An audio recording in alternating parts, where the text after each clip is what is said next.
Today, we'll be discussing 3 vital chess opening principles that work universally in any game you play. These principles are often misunderstood or overlooked, which can give you a competitive edge against many opponents.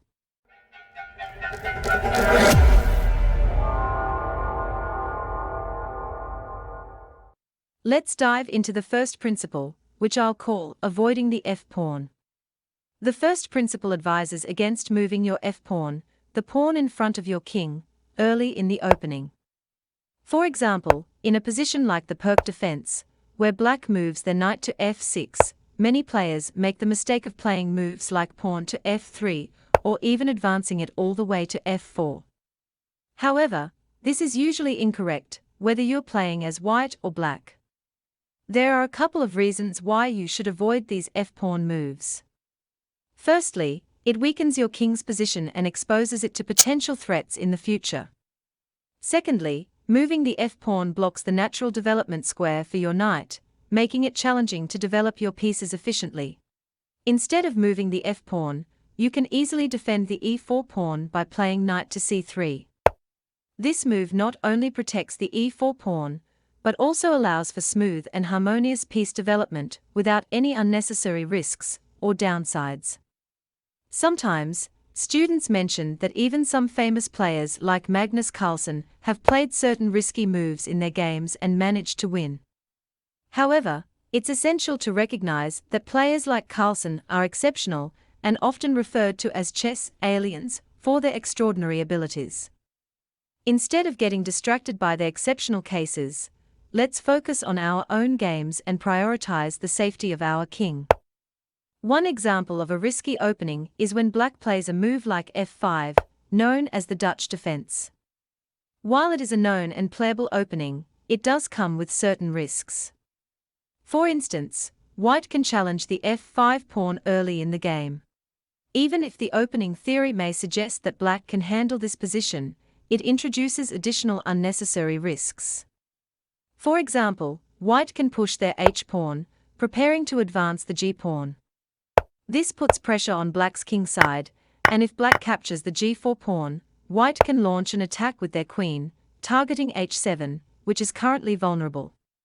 Black's most common move in response is to bring their knight to f6 to defend their position, but this doesn't work out well. White can play a beautiful sacrifice with their rook on h7, attacking black's rook. The subsequent moves lead to a quick checkmate in just 7 moves, putting the black king in a deadly position. I understand that there are exceptions and certain situations where playing pawn to f5 as black can be a viable option, particularly when your opponent tries to play the Italian game against you. If you are a subscriber of the channel, you have the special permission and encouragement to try this move. The idea behind playing pawn to f5 is to challenge white's Italian game and create an aggressive counterattacking setup. By doing so, you might catch your opponents off guard, leading them to make mistakes, like dropping the f-pawn, playing f3 or f4, in response to your aggressive play. This can give you an advantage and lead to several victories against unprepared opponents. However, it's essential to remember that such exceptions should be understood in the context of specific opening variations and your overall playing style.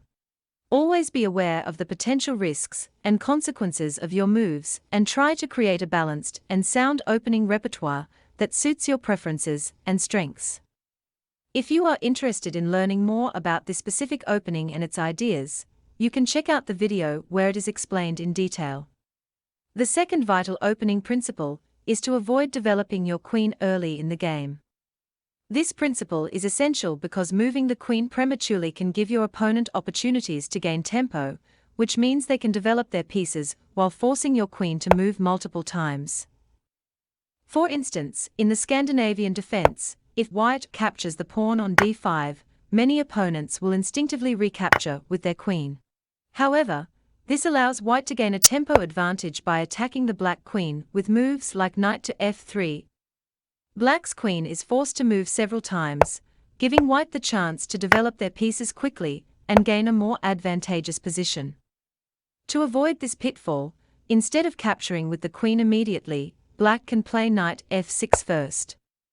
This move develops a knight, while keeping the option open to capture the d5 pawn later with the knight without any downsides. This approach ensures the queen remains undeveloped for a while, allowing black to develop other pieces efficiently. It's important to note that this principle applies not just to the Scandinavian defense, but to many other openings as well. By following this guideline, you can avoid falling into potential traps and maintain a solid and harmonious opening development. Lastly, it's worth mentioning that the particular opening variation discussed, the Scandinavian defense, is considered to be a good opening for black, which can lead to promising positions and opportunities for counterplay. In the Sicilian defense, the Grand Prix attack is a common choice for white, but black can still create counterplay and break open the center of the board with the move pawn to d5. Instead of the typical response of recapturing the pawn with the queen, the video suggests a clever alternative for black. By playing knight to f6, to recapture the pawn, black avoids the downside of exposing the queen and gains a better position. Similarly, in the French defense, the two knights variation with the knight on c3 is a frequent choice for white. After black trades on e4 and plays knight to f6, many players overlook a critical downside. Exposing the queen to threats can give white extra tempos for their attack. For example, moves like bishop to d6 and bishop to g5 can put pressure on the queen, allowing white to gain development tempos. Even the possibility of capturing the queen with g4 can be exploited if black is careless. Let's rewind and explore a smarter way to play instead of the knight to f6 move, which would force your queen to go out. The key is to find alternatives that accomplish the same goal without exposing your queen. For instance, you can opt to play bishop to e7 first, and then develop your knight to f6. This way, if your opponent recaptures, you won't have to bring your queen out immediately. Another option is to use your other knight by playing knight to d7 to support the f6 square. After white plays d4 and you move your knight to f6, the other knight controls the square, so if your opponent captures, you can recapture with the other knight, avoiding any queen exposure. Patience pays off in chess, and learning this single most important opening principle can drastically improve your results, particularly if your rating is below 1400. It has the potential to skyrocket your performance in no time. Even if you have a higher rating, this principle will still be highly valuable to your overall gameplay. Allow me to demonstrate a common error made by players below a rating of 1400, and even those below 1800. Let's go through the opening moves to highlight this mistake. In this position, one of the most common moves for white is to play queen to f3. Many players make this move because it puts pressure on the knight on d5 and seems like a promising attacking move. However, the correct move for black is to capture the pawn on g2 with the knight. This simple move is often overlooked by white players. Unfortunately, white fails to see that black can capture the knight on g2, immediately ending white's attack. After black captures the knight, black gains the upper hand, obtaining a significant advantage in the position. Let me continue the story by showing you a couple more moves. Surprisingly, the most popular move for black in this position is bishop to e6.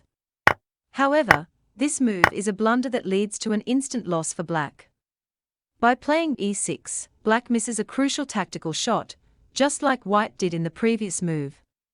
White seizes this opportunity and captures the pawn on c6, unleashing a double attack on both the rook on h8 and the queen on c6. Black's position collapses, and there is no way to save the rook. It's a lost position for black. Let's rewind again and explore some other options available for black instead of the move bishop to e6. An even stronger move for black in this position is knight to d4, delivering a counterblow. This move counterattacks the queen and the pawn, and although white can capture the pawn, it's just a single pawn, not enough to develop a strong attack. White now faces some problems to solve. For instance, black threatens to play knight takes c2, attacking the white king and the rook. Surprisingly, in many games, white overlooks or makes strange errors in response to this threat. One common mistake is to defend the pawn by playing knight to a3. On the surface, it seems like a perfectly fine move, as it defends the pawn. However, white completely overlooks the fact that black can simply capture this knight, and after the knight on c2 is captured, the threat remains valid. Let me show you a final, rather amusing error that many players make. Sometimes, players, especially at lower levels, play pawn to d3, seemingly attacking the opponent's queen and thinking everything is fine. However, they fail to realize that it works both ways. Black can capture the bishop on c1, leading to a checkmate in just one move. It's a subtle downside of the move pawn to d3. But the story doesn't end there. In some games, black might not capture on c1 immediately. Instead, they play knight to c2, missing their chance to win the game in one move. So why do relatively strong players keep making such massive blunders, changing the tide of the game? The issue often lies in their ability to visualize variations beyond just 2 or 3 moves ahead. Many players struggle with this aspect. However, the good news is that you may not need to visualize complex variations. Calculating just 1 or 2 moves ahead can make a significant difference, because most of your opponents probably aren't calculating that much either. By honing your ability to calculate a few moves ahead, you can spot opportunities where your opponents blunder. Just as we've seen, your opponents make mistakes frequently.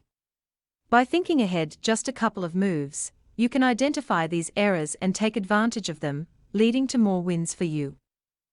By calculating 1, 2, or 3 moves ahead, you can handle most situations in chess. Instead of just focusing on your own moves, ask yourself about the aggressive responses from your opponent. By checking 1 or 2 moves available to your opponent, you can ensure you don't blunder or fall into tactical traps.